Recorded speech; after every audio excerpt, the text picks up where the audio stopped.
Oh, all right. So welcome to the Western Math Exposition Competition Mentors Info session. We want to start off with a land acknowledgement. We acknowledge that Western University is on the traditional lands of the Anishinaabeg, Haudenosaunee, Lenape, and Chenongtung nations.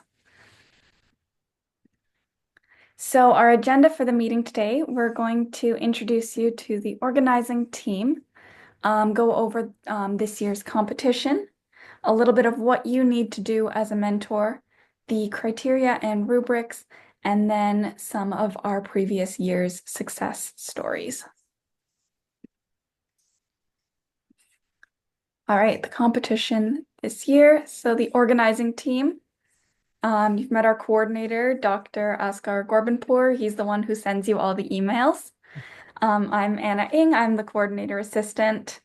We have Adrian, who is our mathematics element advisor, and we have Bahar, who is our marketing and outreach director. So a little bit about our competition this year. So far, we have 43 teams registered. 22 of those teams have 3 members, and 21 of those teams have 2 members. And so far, we have 28 mentors and 110 students participating from 17 different schools. So some important dates, team registration, it's actually been extended until this Wednesday. So I believe that is the 26th. If there are any teams from schools that still want to register, we released the themes and the formats on February 20th. And then the deadline for the project submission is March 16th before 11:55 p.m. We'll be announcing the winners and handing out prizes on April 12th, 2025. We'll let you know a little bit more about that once we get closer to the date. So the themes this year, our first theme is the birth of a mathematical idea. So in this category, we're going to let you explore the origins of a specific mathematical topic, a definition, problem, or theorem of a general mathematical idea.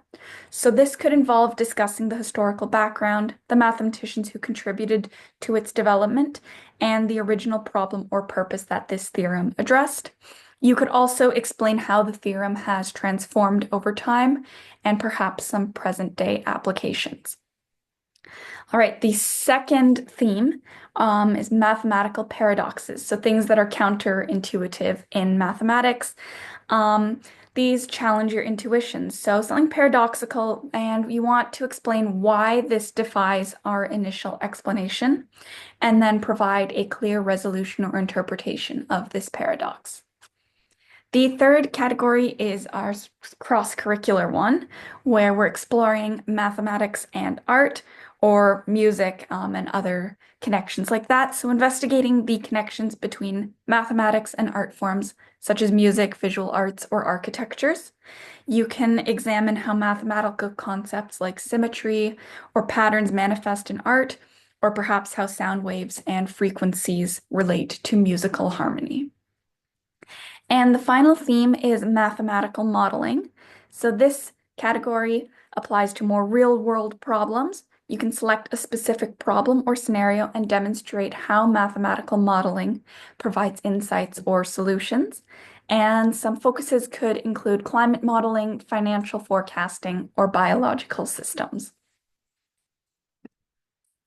We also have our special category in mathematics, and this year we are looking at contributions of Black mathematicians.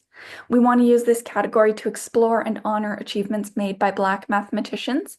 Your project still has to cover one of the themes from the previous slide, but if you include this special topic, you will automatically be qualified to compete in this category, and we have a separate award for the winning team.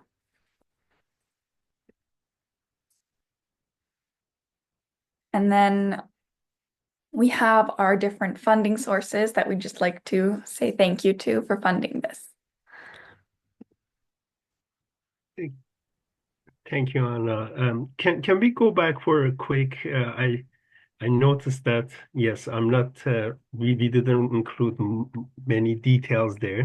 So I just want to make sure that um, we acknowledge that Western science as the big umbrella, but specifically School of Mathematical and Statistical Sciences, and in particular, Department of Mathematics is putting so much resources into this. Like most of our judges will be from this. We are getting fundings from department, and also we are using so many other resources that we get from there.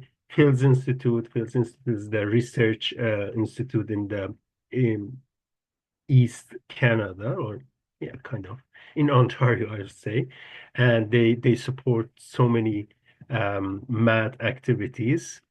They are supporter. They have been supporter of this competition from the beginning. And the last but not least, Canadian Math Society. We have always had the support of the Math Society, and we have always worked with them to get this thing organized. Other than these ones, we also get some funding uh, through the donations, the science donation or fundraising team. They have been so far, we are not sure for this year yet, but they have been able to raise some money for the competition. And also, obviously, the registration fee also will cover some other expenses of this competition. Thank you. And maybe we can pause a little bit if there's any questions, any comments up to here, and then we move further.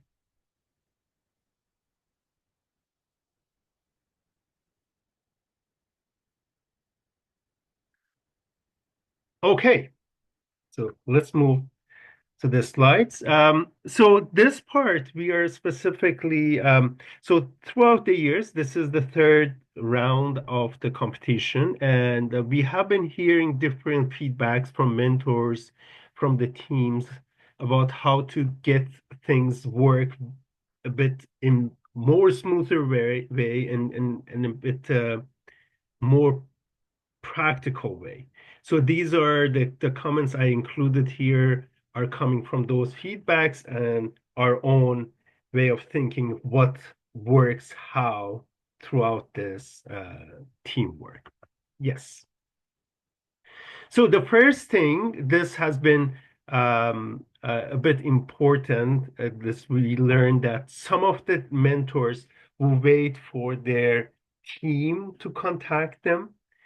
uh, Please don't do that. Reach out to them. Anna, could you please click more? Yeah, I have. So please reach out to them. And the hope is that you're seeing the first meeting, either on Zoom or in person, as one of your responsibilities. In other words, you are getting the team set up, start with good energy at the beginning, and we are hoping that you are the one who will initiate this first meeting. And along the way, you will come in different steps and tell them different things. Um, while some of them I will go through as we go on. After you set things up, usually the team members have decided the format of their project, but the topic they are usually are not sure at this point. This is usually what happens. So one of the key roles you have is to get them um, to work and decide on the topic. One, I added two. I will tell a few more things later in the next slide, but um, themes that we announce, the four themes that Anna read through and told us. I think those are a good starting point for picking the topics. In other words, you when you want to choose the topic, look at these um, these themes as guidelines. Like, okay, there are things that may fit in more than one of these themes, and that's all right, that's okay.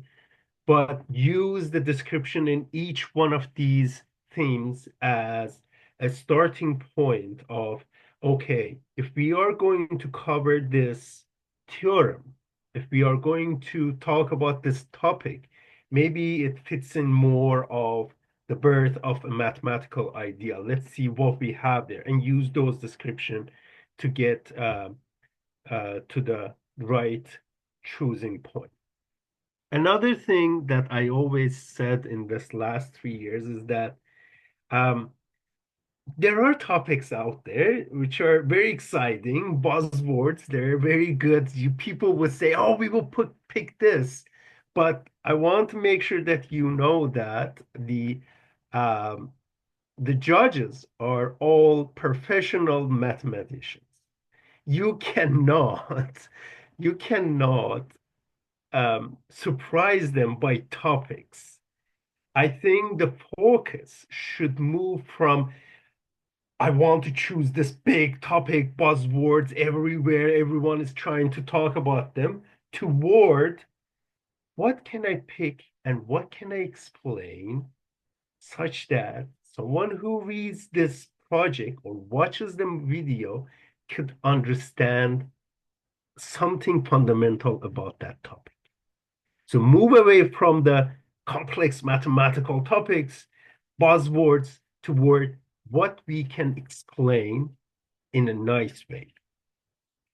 So these are two things that I wanted to add as the topic guidelines. One thing that we have noticed throughout these years is that some mentors become a team member. It's good. It means that you are getting involved in deeper level, but we would like you to be an advisor rather than a team member. So this is the work that they will do. Talk to them, let them think their own way, but you guide them toward the right thing, right direction, right content, but let them find their own voice. That is very critical in this experience. The way we defined this whole competition was that we want to provide an opportunity for high school students to experience this level of learning, searching, researching. Yes.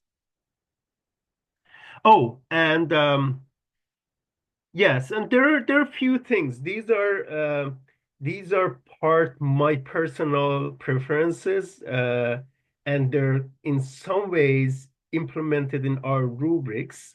Well, not all the rubric items, mostly when it comes to the content. When you are putting in the content, I think what we have noticed is that there were parts of the projects that were there for no reason.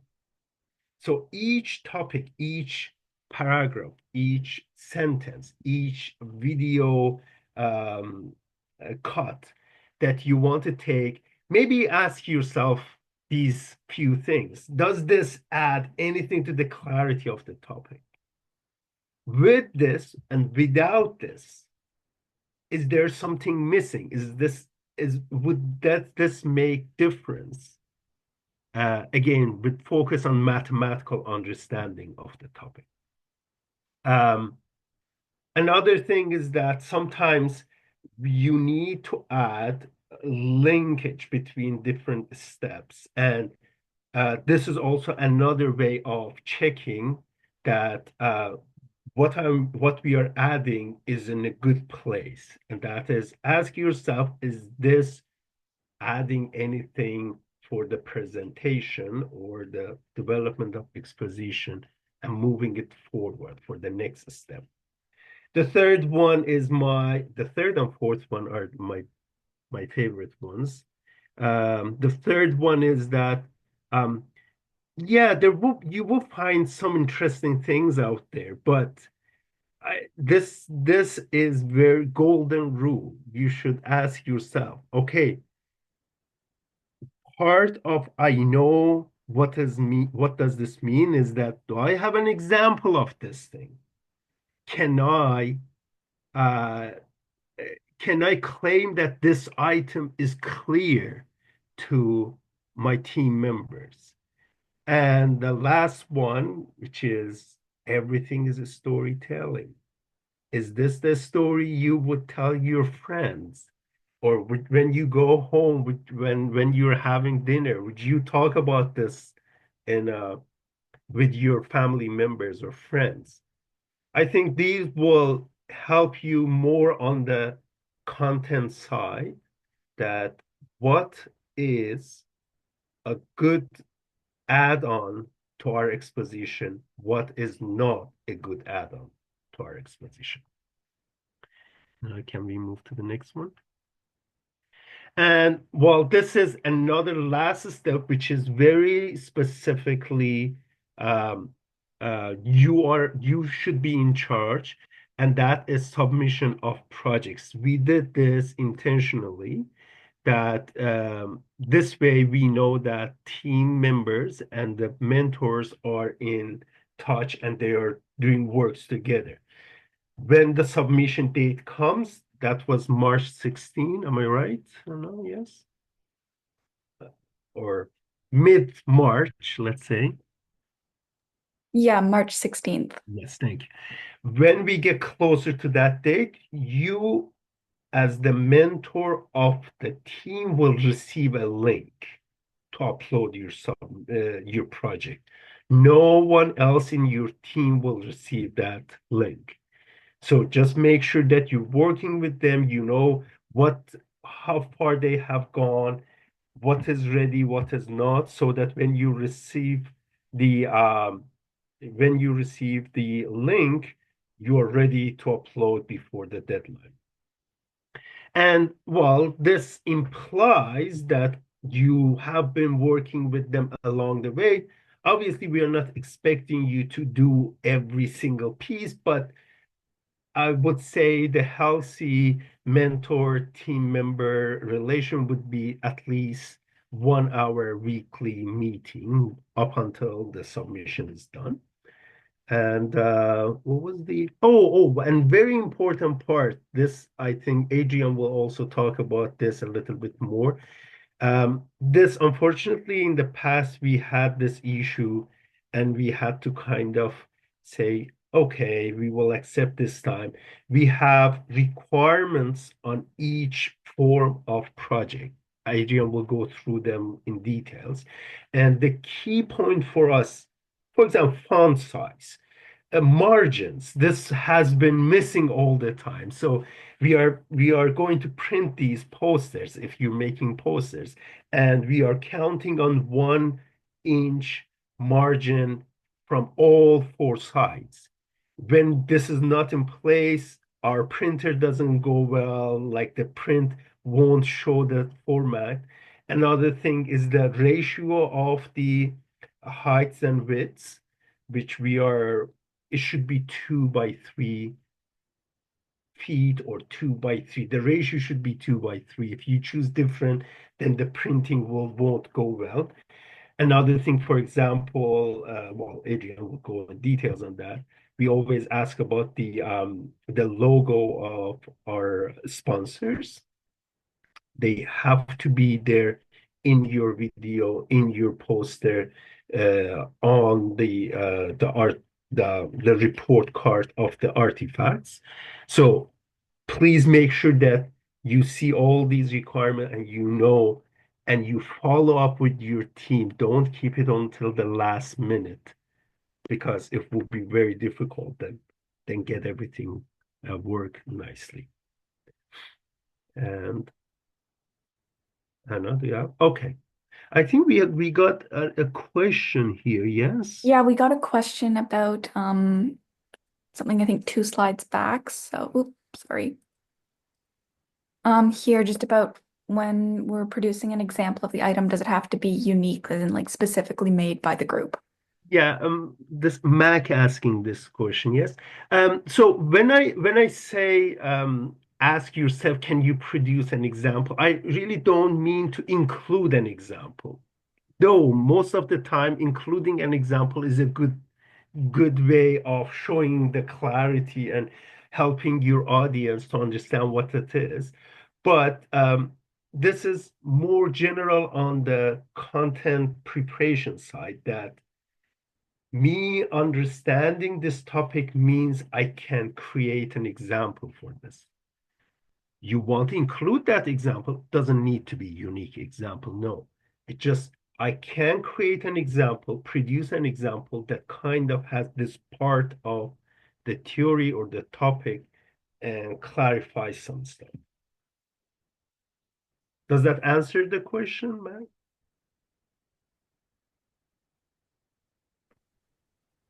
Hi, Oscar. Yes, it does.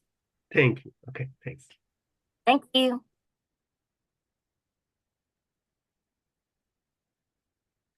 Okay, Adrian, you go ahead.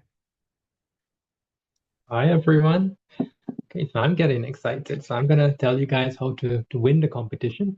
But actually first, let's go through how to not get disqualified. This is a very important part. Okay, graphics. Nice. So for each category, there are a lot of requirements. And so what's on the screen here is just a summary of the full requirement list. And you're going to get a PDF file that's going to have all of the details. I'm just going to flag some of them now. It might not be an exhaustive list, so please do read that PDF completely. These are requirements, so you don't want to get disqualified for missing something simple. And each category is a little bit different, although there are a lot of commonalities. So the poster projects, as you can see here, the style and formatting requirement. So there are very specific requirements. Askar mentioned the size of the posters. So that's something like 24 inches by 36 inches, so 2 feet by 3 feet. There's a margin of 1 inch around all sides. File format that you're sending to us should be a JPEG, 200 to 600 dpi. The orientation can be portrait or landscape, so you have some flexibility there.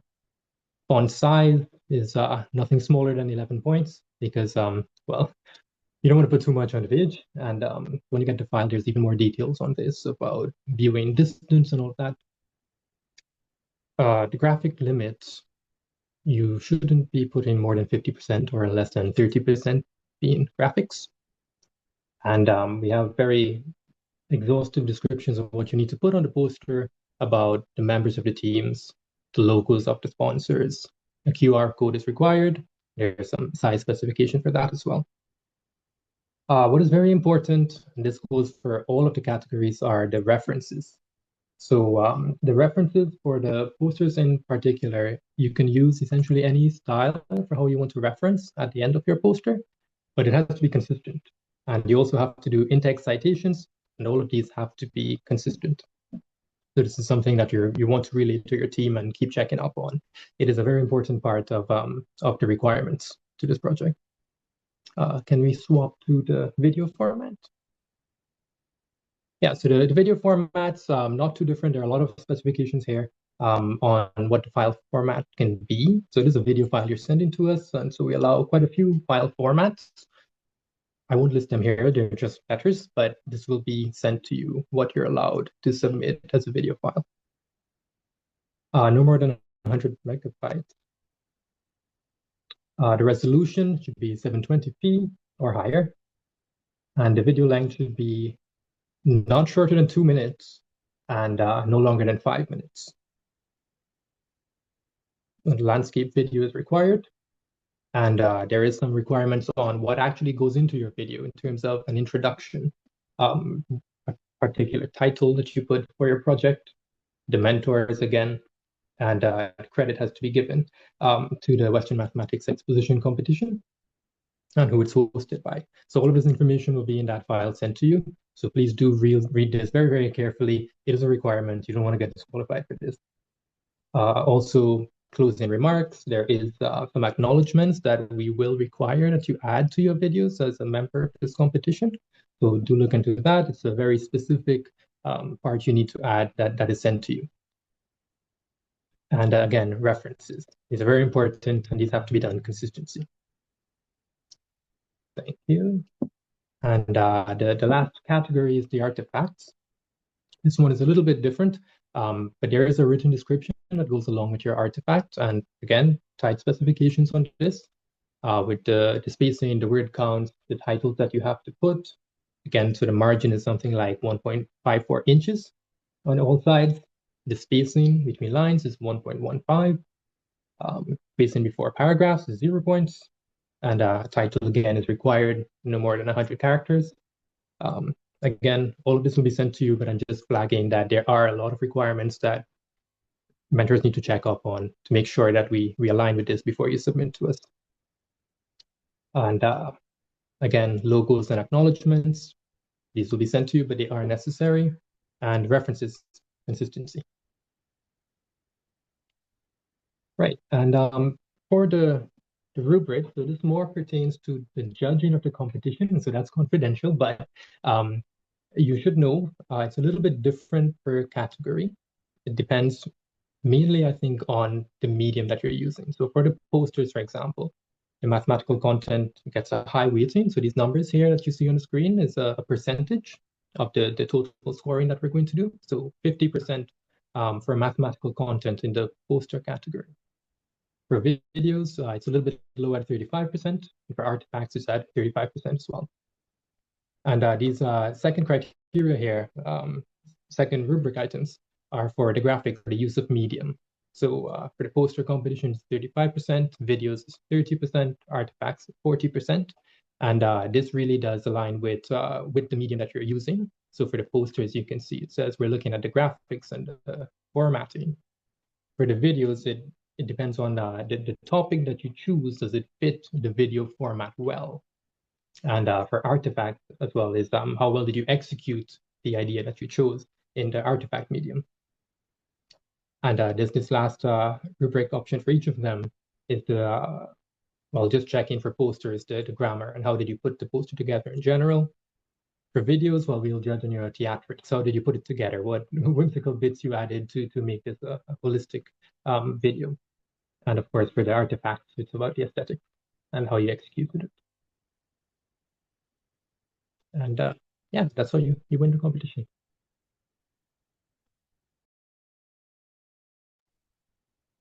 Can we have a short stop here to see if there's any questions?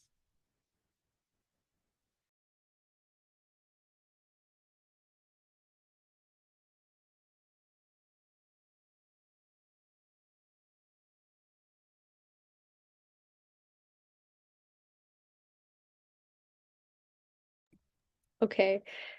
So hi guys, I'll be sharing some success stories from past competition winners. As mentors, seeing how past teams approach their work can give valuable insight into guiding students effectively this year. So I'll be sharing some points that ultimately resulted, I think, in the success of these teams.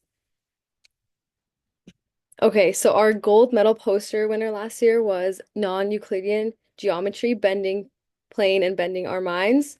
So yeah, this team had a very clear explanation of this complex concept. The team broke down non-Euclidean geometry, a topic that is even challenging at university level, and made it very engaging and easy to understand. They had very strong visuals and organization. The poster was beautifully structured with historical context, key theorems, real world applications, and even a spotlight on female mathematicians in the field, which was our special topics category last year. And yeah, they had real world applications in their project. They didn't just explain the math, they applied it. So the project included an example of using spherical geometry to calculate the shortest flight distance between Seoul and Bucharest, making the topic practical and relatable. So yeah, all in all, this project was a great example of how students took a complex mathematical idea and made it accessible, engaging, and applicable to real-world scenarios. So as mentors, guiding students to think beyond formulas and connect their topics to history, applications, and creative visuals can make a significant difference in the success of their project. Bahar, can I jump in about something about that poster? Can we go back? Yes. Yes. Sorry. I was in the decision-making committee at the end. I'm not one of the judges, but I hear all they have to say. One of the very specifics about this project was that they started with something very nice, like it seems it's a big, again, one of these buzzwordy things, but judges were very uh, they were very surprised at how this project focused on very small results from all the things one can say about non-Euclidean geometry. And they worked on this angle properties of triangles. And they were able to focus around that idea. And all Bahar said was around that idea. So they're picking one small thing from a big theory, but they're explaining and they're finding like applications. Who did what?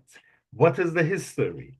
What is a little bit of math around this? Which was very surprisingly well received by the judges, all 10 judges of last year. Sorry, Bahar. Back.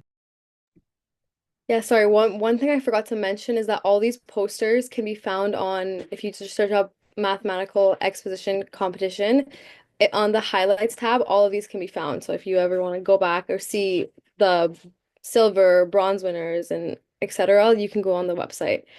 But yeah, moving on to our gold medal video. It was titled "Can We Predict the Future? The Applications of Deterministic Chaos." Yeah, so this video was also very fascinating to me when I was watching it. I was very impressed. Yeah, they had very well storytelling and clarity. They broke down chaos theory in a way that is, again, both compelling and easy to follow. Again, making a complex theory very engaging. And this project even connected philosophy, mathematics, and physics, which was very cool.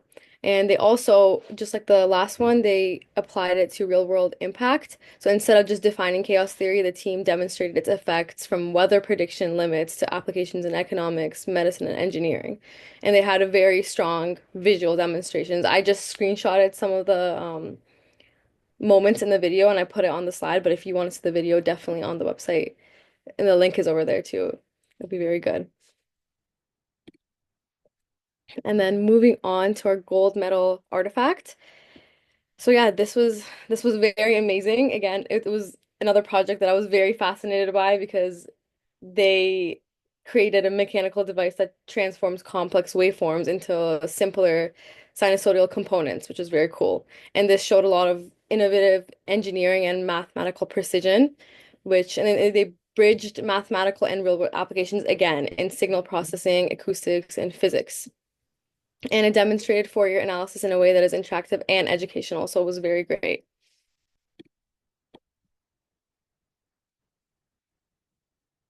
Yeah, so I was a mentor last year as well. So of course I had to add my own project with my team. And yeah, I just wanted to give you guys some pointers that I found and that I would have loved to hear. So yeah, one of the biggest challenges that I found is helping students take a complex topic and make it understandable and engaging. So the category that we chose was crossing over mathematics. So, and my students really wanted to do forensic math, especially splatter analysis, but we quickly realized that the real math behind it involved really complex topics like drag force, fluid dynamics, and non-linear differential equations that are way beyond high school level. So what I did is I researched how professionals model blood splatter and worked with my students to remove some complexity while keeping it mathematically sound. And just like Dr. Ramanpur said, the judges aren't impressed by the complexity. So my goal last year was to make their projects both accurate and easy to follow for the judges and students.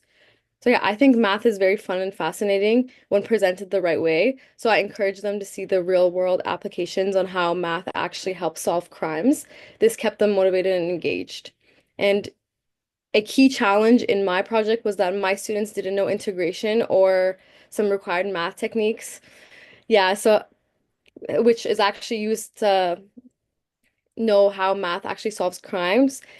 And this, like, what I did was instead of doing it for them, just like Dr. Gawam said, we're not supposed to do it for them. I taught them quick focused lessons to give them just enough understanding to apply these concepts correctly. And this small effort had a huge impact, not just on the project, but on their confidence in math. And I think for my group, the greatest success was that I actually got a message from two of them today, and they told me that this experience helped them with their university and scholarship applications, and they were able to talk about reading research papers and applying math in real world contexts and problem solving independently. So yeah, these winning projects show that math is most powerful when it's accessible, engaging, and relevant. So the best projects go beyond just answering the question, they just tell a story and bring it all together. So good luck.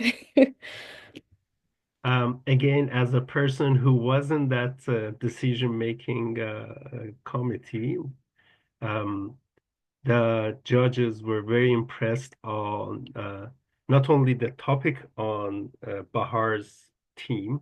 Anna, could you please go back again? Well, yeah, there was one point that I clearly remember about this project, and it was pointed out by different judges that the graphics used was very meaningfully connecting the topics in this project. We had cases that there was a suddenly a good graphic which has no relation to the topic somewhere on the poster. But this one, this project specifically was noticed, other than the topic was very well explained, but also about on the use of graphics and how they are related to the whole um, flow of the poster. Well, we can say congratulations, Bahar, again. Thank you. Anna, you taking back? So that concludes what we have to say, and now we're kind of opening it up if there are any questions.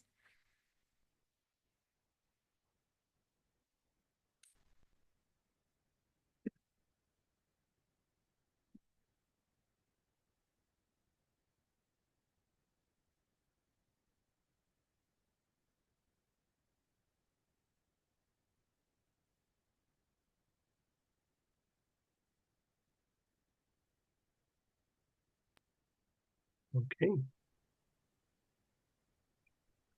Okay, it seems that, yeah.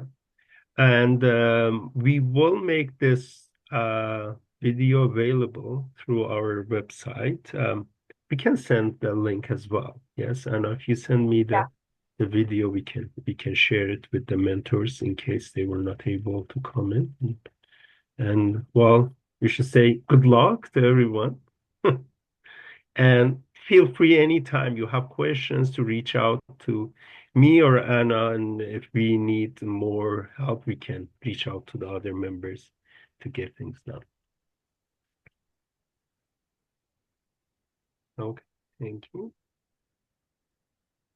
I think you can stop the recording. Uh-huh.